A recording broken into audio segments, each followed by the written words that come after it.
Hi everybody, hope everyone is having a good week. Oh my goodness, it is so warm and humid here. It's been very difficult. But I wanted to do an update, follow up to the video we did about the Tucson Convention Center. And I want to thank everybody who is sending me information and the phone calls and stuff, because it's very interesting with conventions this year. Now, I want to first make a correction. We had mentioned, why don't they have some conventions in their Casa Grande Assembly Hall? Well, we were wrong. They are having several in their Casa Grande Convention Center, and there's a whole long list of them. And you can go to jw.org and just type in under the convention, find a meeting and put in Arizona. But what I find interesting is, since we live in New Mexico, I typed in Albuquerque, New Mexico, because that's a city that is in the central state, and I wanted to see where New Mexico was going for their conventions. And imagine my surprise when I type it in and there's no conventions in New Mexico, right? The thousands of Jehovah's Witnesses, all the Kino halls in New Mexico, and there's no conventions. And when you type in Albuquerque, New Mexico, guess where they send them? Casa Grande. So there's Casa Grande, and almost every weekend until August. Casa Grande, Denton, Texas, Aurora, Colorado, Casa Grande, Denton, Texas, St. George, Utah. Utah is like 2 states away. It's a really long trip. I mean, my goodness, it's 8 to 9 hours just for us to get over to central Arizona, where we used to live. So then St. George, Utah is probably, at least 3 hours longer. That is a tremendous trip for those here in New Mexico. Casa Grande, Denton, Texas, St. George, Utah, Allen, Texas, Aurora, Colorado, Casa Grande. So I thought this was very interesting. And Mike and I were talking about this, and it's like, well, why would they have so many at the Casa Grande? And I just think about it. They don't have to pay rent on that. So the donations they get is pure profit. I mean, how much can electricity be for 2 days every weekend? Not that much. Not that much. I know air conditioning is expensive, but I just find it interesting. Yeah. Now, some of you are sending me numbers at your conventions. This person sent me something that was on social media. It says, just heard that in one congregation in Cornwall, and I'm thinking that's the UK, there were 4 baptisms at the Summer Assembly, all of them children. 3 of them from one family. The youngest was 8-year-old twins. Were 8-year-old twins. So we've said for many years that we think most of their baptism numbers are from children of JWs. Now, another thing I want to cover, and I'll put the link down below to all of this. The Tribune Democrat. I'm not sure what state this is, but I'll put the link down below to it. Johnstown, I'm thinking that's back east, probably up in New England. Jehovah's Witnesses celebrate baptisms at Johnstown Conference. And I thought there were some interesting comments in here, and I'm not going to read the whole article, but when you scroll down, on Saturday, attendance for the convention was anticipated to peak at 3,000 Jehovah's Witnesses, including men, women, and children. 3,000 for a regional convention? That's not much. It's not much. The 10 newly baptized members included teenagers raised in the faith, as well as older adults who perhaps spent time studying after having been called on by Jehovah's Witnesses who knocked on their door. And like we said, most of them, we think, are younger members. And I also wanted to cover this article, and I'll put the link below. This is msn.com.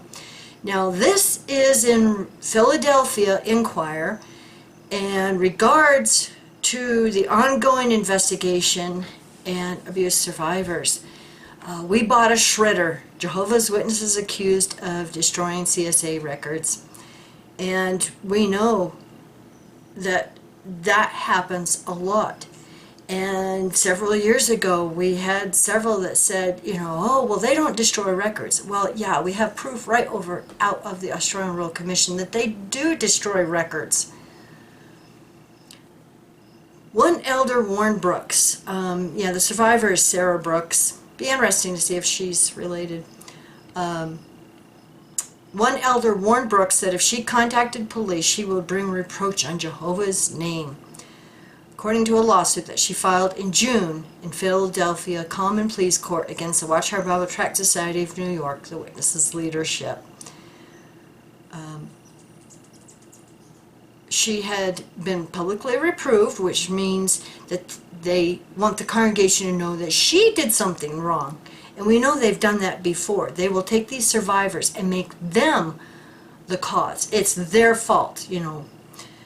So, but she did, however, report her abuse to authorities, triggering an emergency meeting of witness elders in 2013, when they learned that the York County District Attorney's Office had launched an investigation and would seek records about her abuse. We bought a shredder, one York elder told others, according to the lawsuit, and headquarters has told us to shred. See? Our foremost concern is protecting Jehovah's organization. So anyway, I'll put the link down below. Now, I thought this was interesting. Isaac Lopez, and he appears to be, he has a business called JW Trips. And when you go to his Instagram, and I'll put the link down below, JW Trips, and he has one himself. And it looks like they do Bethel trips, witness trips, but in this clip I'm about to show, he's pushing a hotel that is run by Jehovah's Witnesses. Located only 10 minutes away from Wallkill Bethel. So when you visit Bethel, this is the best place to stay. This hotel is managed by brothers and sisters, and when you come here, you're gonna have the time of your life, meeting friends and having excellent service. Come inside and I'm going to show you around.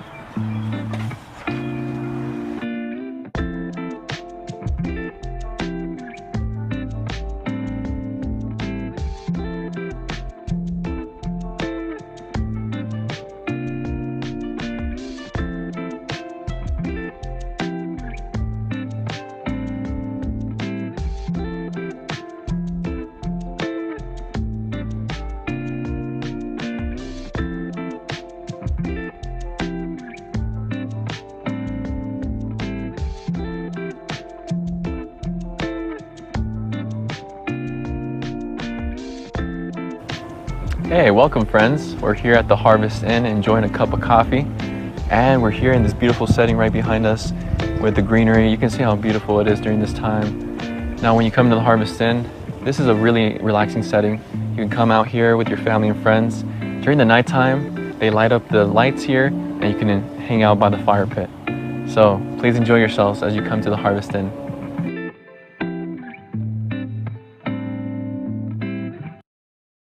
Now, we've done videos before that there are several hotels that Watchtower headquarters owns around their branches. And these are hotels that the witnesses can stay in. And I don't know if they do it the same way they did years ago, but we were told that they have a contribution box by the front door and you just contribute what you can for the stay there. I do not know if that is what they do now.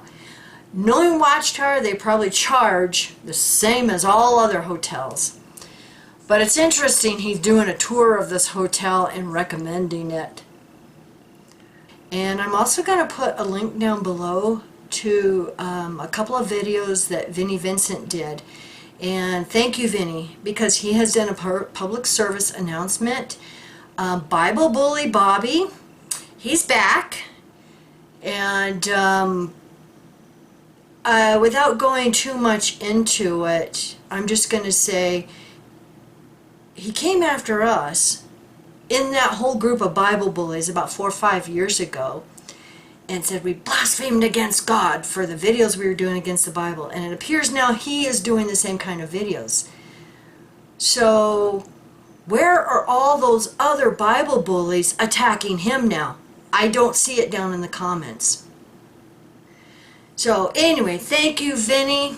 We appreciate the public service announcement, because if we are fighting against Watchtower, calling out these predators and pervos, then we need to do it in our own community.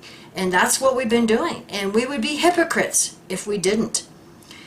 And yes, we're supposed to love and forget and forgive these people. You know, they've done their time. They've been rehabilitated. But the thing is all of the experts will tell you that some of these people, most of these people cannot be rehabilitated. And we have heard things and seen things years ago. And so it's up to us to keep reminding the community, please be careful out there. Just because someone comes across as a nice person, don't trust that. Don't trust that. Yes, they have a right to live, they have a right to be in this community, they have a right to do videos. But it's also our right to be able to warn vulnerable, fragile people in this community that can be taken in again by these people. And I will say it right here. When it comes to abusers and predators, I have zero tolerance. Zero tolerance. I don't care if they've apologized and they're sorry for what they did. But the thing is when they blame everybody else, they're not sorry. They're not sorry. They have not repented of it. So thank you, Vinnie. And I'm not going to go into any details. I'm just going to put the link down below to his videos, because he did a really good job and he did a better job on it than I could. So thank you for watching, everybody, and you have a wonderful day. Bye.